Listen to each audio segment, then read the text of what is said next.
Tim Collins of Cullman today. I'm now with Commissioner Garry Marchman at the Cullman County Courthouse. You're newly qualified. You're going to be running for re-election. We knew that, but you made it official yesterday, huh?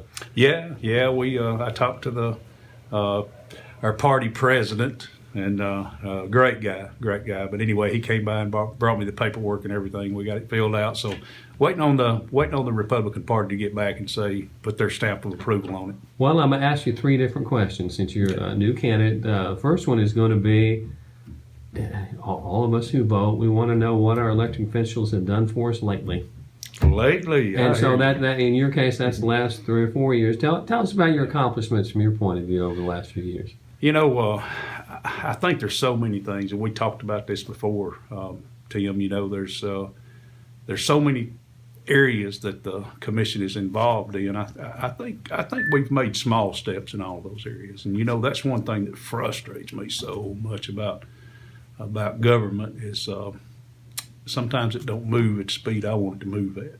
You know, and I appreciate that though, because sometimes that saves doing the wrong thing, but I've been able to be involved with everything from local businesses to local farmers over the past few years, and I think that's been some of my major accomplishments. Has been in economic development. Also, I think we've made a lot of improvements in our road work.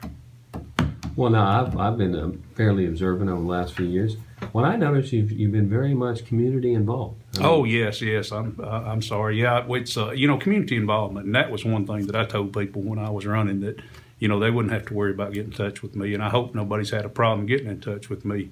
I told you the story a minute ago. I won't go. Would you mind retelling that? I sure don't. You and the shovel and the culvert. Yeah. Tell me that story. I had a lady that had called. She's an elderly lady, a widow woman, and she had called, and her culvert was stopped up, and water was washing across her driveway. So I said, I'll come out and check it out. So I went out and I checked it out, and it was just a matter of getting some leaves out. The water was standing, so I got a shovel off the back of the truck and dug the leaves out and got the water to flowing. And, raked around a little on her driveway, and she invited me in for a cup of coffee. Asked me, did I drink coffee? And I said, yes, ma'am. So anyway, I had a cup of coffee with her, and while she was pouring the coffee, she thanked me about 4 times for fixing her water problem and her drainage problem. And, that to me outweighed all the bad that you have to put up with when you do a job like this. And there is some bad, but there's a lot of people that aren't the nicest people in the world, which that don't bother me. But that to me made what you do important. Well, let's switch to campaign mode. You're going to have to get out and run for office.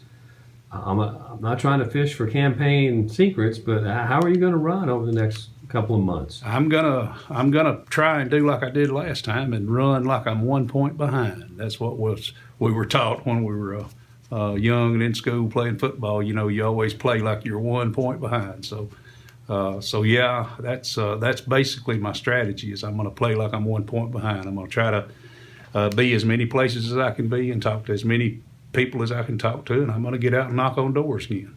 So well, now I'm going to tell my Garry Marchman story. Before I moved to Cullman, I was visiting my wife to be, and her family took me to Johnny's Barbecue. It's a Friday night. And you were out in the parking lot on this tailgate. You had a buddy with you, and I go, "Who's that man?" They go, "Oh, that's Garry Marchman." I said, "What's he doing?" He said, "Well, he's running for office." And we got done eating, and you were still out there, and you talked to me as if I was. You didn't know where I was from. You didn't know I wasn't not a voter at the time. So that's kind of pretty much how you do it, isn't it? Yes, yep. All right, my final question. Let's assume you get reelected. What can the voters and the citizens expect from you in an extra 4-year term?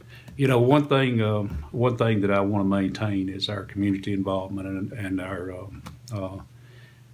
I want people to know that they can trust that I'm doing everything that I can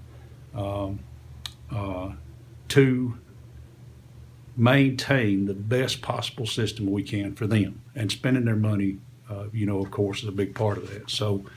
I think that I have learned a lot over these last 4 years, and I have learned where I've wasted time at, and I've learned where time has been very productive at.